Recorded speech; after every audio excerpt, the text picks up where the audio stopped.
Itong nangyari sa Antipolo, special elections ito. Nagkaroon ng special elections para sa Lone Legislative District ba yan? Hmm? Sa Antipolo City, namatay, 'di ba namatay si dating Congressman Romeo Acop. Oh.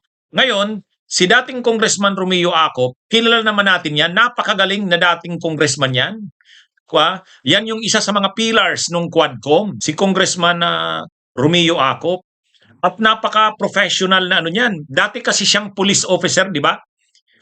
Dati yata siyang PMAyer, naging ng PNP, tapos lawyer, tapos naging congressman. Magaling talaga si Congressman Acop.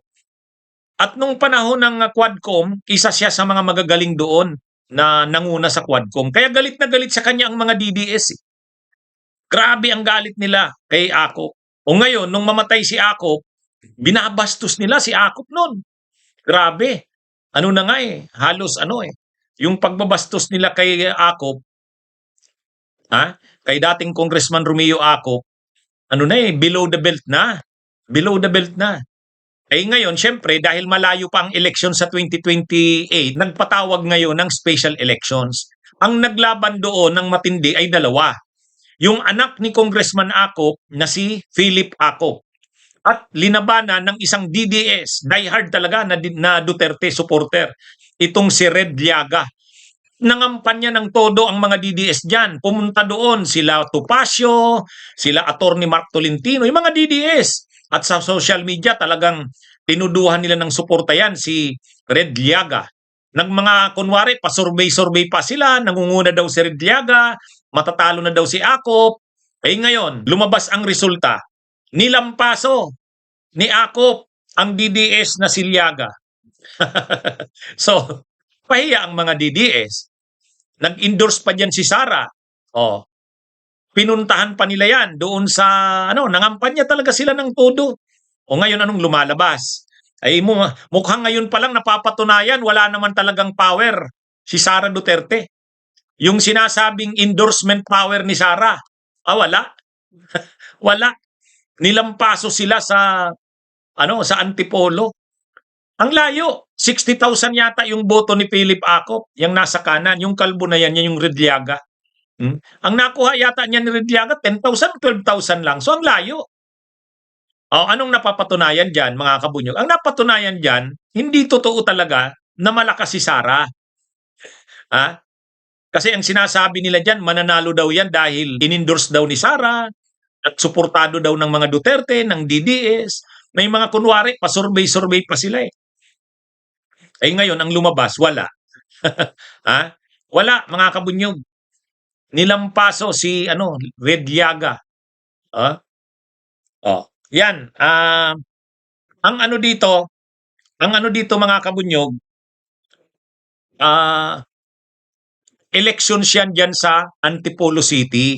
Kasi nga, nung mamatay si dating Congressman Romeo Acop, syempre nabakante yung pwesto niya, nagpa-special elections ang COMELEC. Kalalabas lang ng resulta, yung anak ni dating Congressman Acop na si Philip Acop, ang nakuha niyang boto, yan, mayroon akong results dito, pakita ko. Ang nakuhang boto ni ni Philip Acop ay 60,051 votes. Si Llaga ay 12,054 lang. 12,054 lang. Yan. Kaya anong pinapakita dito mga kabunyog? Itong si Acop ay talaga, binastos talaga. Nung pagkamatay ni Romeo Acop, talagang grabe ang pambabastos ng mga DDS. Sabi ng mga DDS, madadala mo ba, Congressman Romeo Acop, ang mga kinurap ng pera? Madadala mo ba? Ngayong patay ka na. Grabe. Grabe yung Kaya ito naman si Philip Acop, doktor ito talagang niya rin, kumandidato siya para patunayan na ang kanyang ama na Yumao ay mahal ng Antipolo.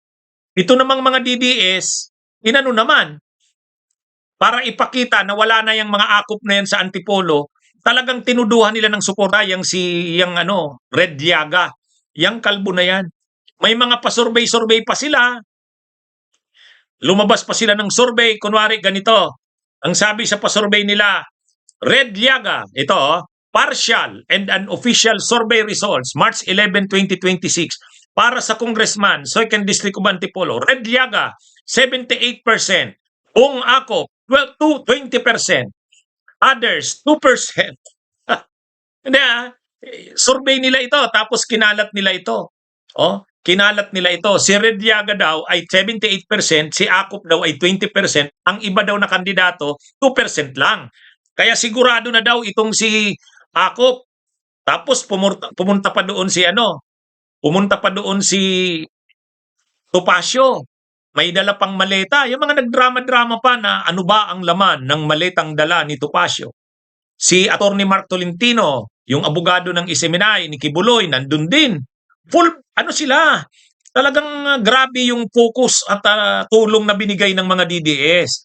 Kasi gusto nilang patunayan dyan na wala na ang akop. Wala na. At dito ipapakita nila na malakas ang Duterte. Siyempre, endorsement ni Sara, yun ang pinagmamalaki nila. Parang nga ito parang testing na ito ng labanan sa 2028 ang lumalabas mga kabutyog, mga kababayan. So, ang nangyayari dito, kahit election lang yan, special election lang yan sa 2nd District ng Antipolo, pero yung impact niyan sa politika ng bansa, na yan, parang, na yan, testing na yan. Gaano ba talaga kalakas ang Sara Duterte, gaano ba kalakas ang kalaban ng Duterte? Diyan parang nagtestingan Nagtestingan diyan. Pinakita ng kampo ni Duterte na sila Sara ng mga DDS yung persa nila, full blast sila ng suporta dito kay Red Llaga, kandidato nila yan. Yun namang kalaban ng Duterte, Acop naman. Ngayon, sinong malakas? Nung una, may mga mind conditioning pa sila na sa survey daw mananalo na si Llaga, 78%, 20% lang si Acop. Tapos si Sara, inendorse pa yan si Llaga. Pero nang lumabas, wala. Wala. Nilampaso. Nilampaso mga kabunyog. Kaya anong lumalabas dito? Ang lumalabas dito, walang power si Sara. Yung kanilang inaasahan, wala 60,051 votes. 60,051 votes si Acop, 12,054 lang si Llaga. Yan ang yan yung nakita diyan. Kahit na anong paninira nila, ang sabi kasi ng mga DDS, si Acop corrupt yan. Kaya nung mamatay si Acop, binastos nila. Madadala mo ba, Congressman Acop, ang mga ninakaw mo? Sige nga. Kaya lang, yung anak nila, ay yung anak ni Romeo Acop, si Philip, doktor yan, kahit hindi naman siya maano sa politika, siyempre nasaktan sila sa pambabasto sa kanyang ama, talagang niya, talagang gusto niyang patunayan na mahal ng Antipolo ang ng mga taga-Antipolo ang kanyang ama. Yung mga DDS naman, gusto nilang patunayan na sinusuka na ang Acop. Gusto nilang patunayan na Duterte country na ang Antipolo. Yun yung labanan doon Yun yung labanan doon. Sa bandang huli, anong kinalabasan? Talo yung kandidato ng mga DDS. Itong si Llaga. Kumbaga ito? Sinausawan, tinambakan. Yan yung term diyan. So anong napatunayan? Ang napatunayan diyan, yung endorsement ni Sara na pinagmamalaki nila, yung persa ng DDS na pinagmamalaki nila ay wala. Grabe yung ginawa ng mga DDS na kampanya. Grabe yung social media, baka pati pera, tinulungan nila yan si Llaga Kaya yan mga kabunyog, mga kababayan, kumbaga todo persa, todo lakas ang ginawa nila. Tumulong ang mga DDS, pati mga vloggers ng DDS, pati mga trolls. Yan mga kabunyog. At ang sinasabi nila, ito na, pagpapakita na ito ng pwersa ng Duterte. Hmm. Si Sara yung kinakapitalize nila diyan, eh. Kasi sa tingin nila, ang magpapanalo kay Llaga ay si Sara. Wala, mga kabunyog, mga kababayan. Yan yung napatunayan.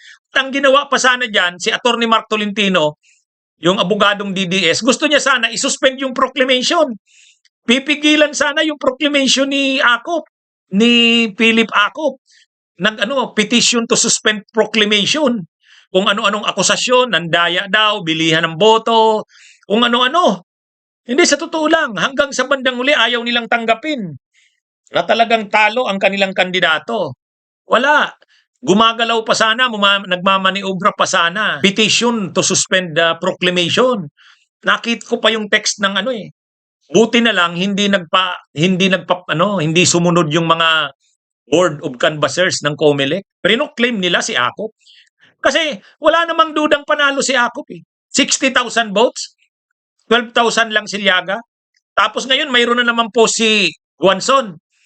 Dating COMELEC Commissioner Bing Guanzon na dating dating COMELEC Commissioner, tapos ngayon DDS, tatakbong senador. Alam nyo kung ano na naman ang post ni Guanzon? Ang sabi na naman ni Guanzon, 33% lang pala ang turnout. Totoo naman, medyo maliit yung turnout ng voters, 33% lang. Parang ang botante, mga 260,000, ganyan, 84,000 lang ang bumoto. So maliit nga, 33%. Pero hindi naman kailangan na ang buboto ay 50% plus 1. Ang eleksyon, kailangan makuha mo majority of the votes, majority sa votes cast. Ibig sabihin, kung 82,000 ang bumoto, majority doon sa bumoto ang makuha mo. Kasalanan ba nila yan? Siyempre kasi alam naman natin sa Pilipinas, pag mga special elections, hindi masyadong bumuboto ang tao. Pero pag sabay-sabay ang elections, lalo na't presidente, vice-presidente kasabay, bumuboto ang tao. Pero kapag special elections, busy ang mga tao, hindi masyadong bumuboto sa special elections. Kaya, pero yun na nga, ang ginagamit na naman na issue ni Guanzon, 33% lang? Yan ba? May mandato ka ba sa ganyan? Yun. Natalo yung kanilang kandidatong si Llaga, hindi pa rin matanggap. Ha? 'Di ba? Hindi pa rin matanggap. Talo na yung kandidato nilang si Red Llaga, hindi pa rin matanggap. Itong dating COMELEC Commissioner Guanzon, ang sabi niya, 33% lang ang voters turnout. Di wala kang mandato. Ay mga kabunyog, alam nyo, ang malinaw dito, wala. Yung pinagmamalaki nila, yung pinagmamalaki ng mga ito na mayroong si Sara, ang lakas ng suporta ni Sara. Malakas daw yung ni Sara, no? Yan yung tinitingnan nila eh. Sa tingin nila, dahil sa endorsement ni Sara, mananalo si Red Llaga. Wala. Hindi nangyari, mga kabunyog, mga kababayan. Napatunayan ngayon na hindi totoo yung sinasabi nilang malakas na ang Duterte. Napatunayan dito sa eleksyon na ito sa Antipolo, wala. Kaya ito? Ngayon, kung ano-ano na lang issue, nandaya daw si Acop. Gusto pa sana nilang pigilan yung proclamation, nag-vote buying daw si Acop. Sus naman. Sus naman yan. Kaya napahiya sila, napahiya sila dito, mga kabunyog, mga kababayan, yung kampo ng Duterte. Kasi habang nagkakampanya dyan, naka-live sa Facebook, saka sa YouTube. Sila nagla-live doon, yung mga DDS. Si Topacio, may mga drama pa doon, may mga pakulo pa. Dala-dala niya yung maleta, may mga dramang ganun. Tapos si Red Llaga, itong kandidato nila ay talagang todo yung suporta nila. Akala mo nga, pag tiningnan mo sa social media, akala mo talaga panalong-panalo na sila. Mahina kasi yung social media ni Acop. Yung DDS, yung mga trolls, yung mga vloggers ng DDS, talagang todo suporta. Kung nga tinitingnan ko lang yung mangyayari, sabi ko parang matatalo si Acop. Kaya hindi ko naman alam ang sitwasyon ng Antipolo kasi hindi naman ako taga Manila eh. Mahina rin sa social media yung ni Acop. Mahina. Talagang ang malakas sa social media yung DDS. Oh, yung mga vloggers ng DDS, liyaga sila. Oh, tapos yung mga trolls, liyaga. Parang kung titingnan mo sa mga post sa social media, talo na.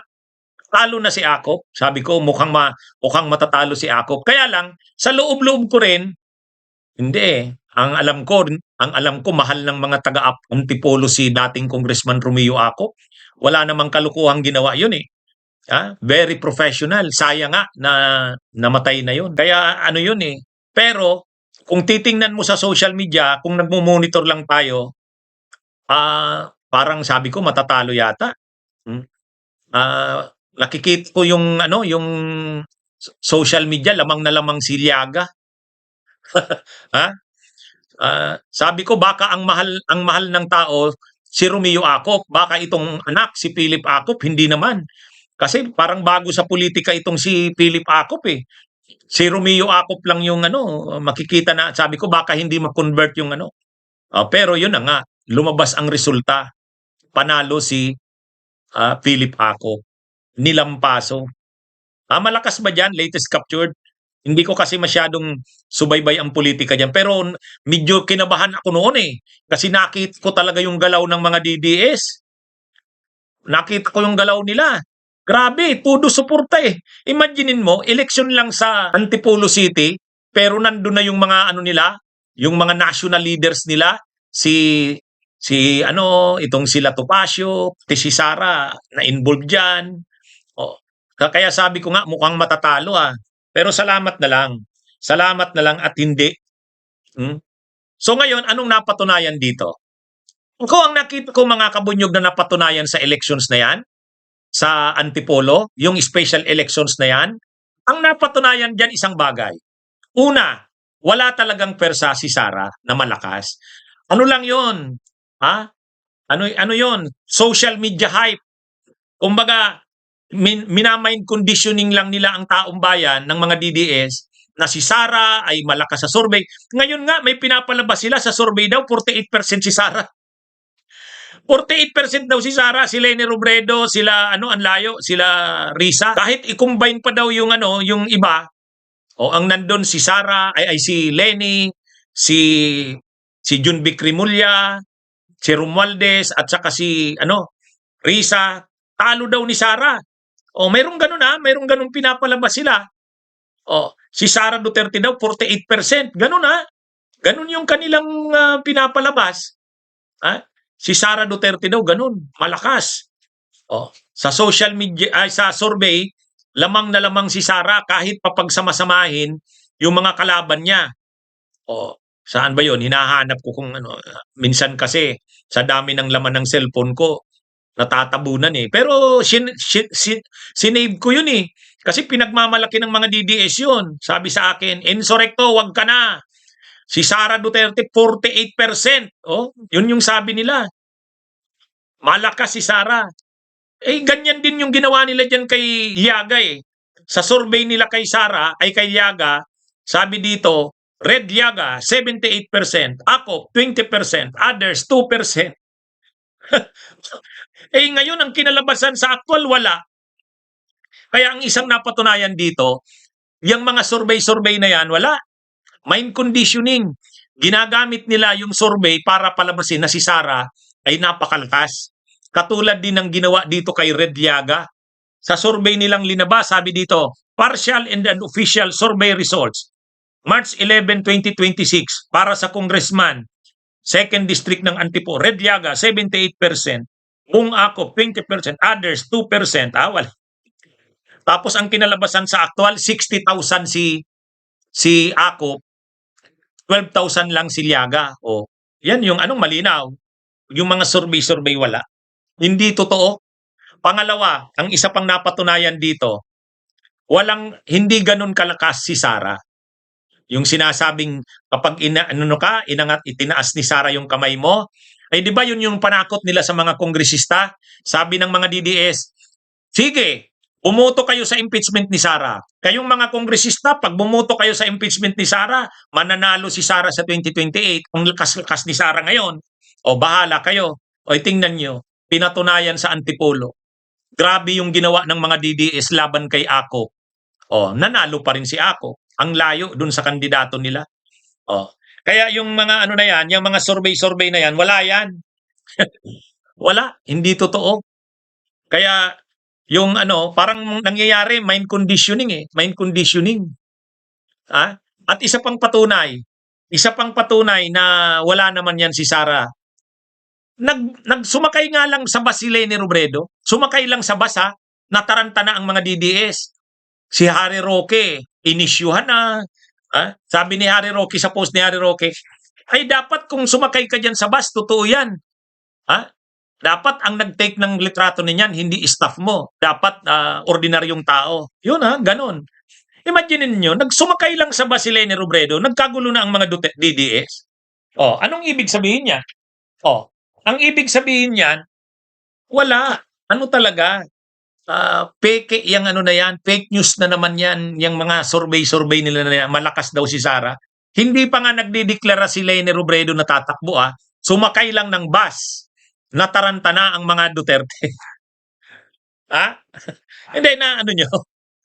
Imagine niyo yung ano, imagine niyo, sumakay si Leni Robredo ng bus, si Roque, binira na si Leni. Saka si Leni ngayon, hindi na pumapayag na hindi na ganun-ganunin na lang. Dati si Leni, ayaw niyang sumasagot sa mga ganyan. Ang sabi lagi ni Leni niyan, mga trolls naman yan, saka mga bayaran ng Duterte, hindi naman yan. Matalino ang mga Pilipino, sabi ni Leni. Ayaw niyang sumagot. Ngayon, hindi. Sinagot ni Leni Robredo. Sabi ni Leni Robredo, hindi ko staff ang kumuha ng picture na yan. Chairman ng SK, si Marlon Castillo, sabi niya, pinangalanan niya pa. Hinatid niya yung nanay niya dahil papunta ng Manila, nandun sa terminal ng bus sa Naga. Nakita ako, pinicturean. Hindi ko nga alam na pinicturean ako. Kaya yung sinasabi daw ni Roque na, ano yon? Ang sabi ni Roque, staff ni Leni ang nagkuha noon, hindi. Kaya itong mga kabunyog, ang na-reveal dito, yung sinasabing malakas si Sara, wala. Yung sinasabing malakas ang Duterte, wala. At least sa kaso ng Antipolo, yung elections na to.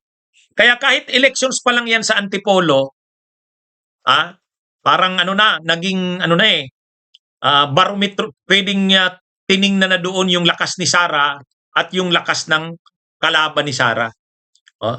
Kaya yung mga ito, itong mga nangyayaring ito, lumalabas, yung 48% na sinasabing Sara Duterte, ampaw yun. Ampaw yun. Ganito yan malakas ka, nagkiklaim kang malakas ka, ikaw pa lang yung nagdideklara. Ay paano na pag nagdeklara na yung kandidatong kalaban niya? Paano pag yung lahat ng kalaban niya nagkaisa na, ay di lalong wala na? Di ba? Di ba mga kabunyog, mga kababayan? Kaya lang naman sinasabing malakas si Sara kasi siya pa lang naman ang nagdideklara.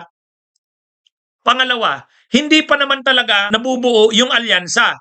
Pero kapag nagdeklara na yung makakalaban niya, halimbawa nagdeklara na si Leni, pagkatapos nabuo na yung alyansa ng lahat ng pwersang laban kay Sara, wala na yan. Ngayon pa nga lang, nakita na sa eleksyon sa Antipolo, napahiya sila dun. Mga kabunyog, grabing kahihiyan ng mga Duterte dun sa eleksyon sa Antipolo. Tudo-tudo sila ng suporta doon sa Red Llaga, yung kandidatong DDS. Ang nakuhang boto, 12,000. Tapos yung kandidato ng administrasyon, si Ako, Philip Ako, 60,000. Lampaso. Ang pinapalabas nila, dinaya daw. So, pag natalo ka naman, sasabihin, dinaya. Alam nyo, mga kabunyog, mga kababayan, pag natalo, talo. Ako nga, ang party list namin, talo wala. Hindi ko sinabing dinaya ang bunyog. Hindi ko sinasabing dinaya ang bunyog. Paano magagawa natin? Karamihan ng botante, hindi pa naman sa bunyog Di ba? Narinig nyo ba akong nag-claim na dinaya ang bunyog nung talo? Hindi. Anyway, mga kabunyog, mga kabayan, ang maganda dito, at least nakikita na natin.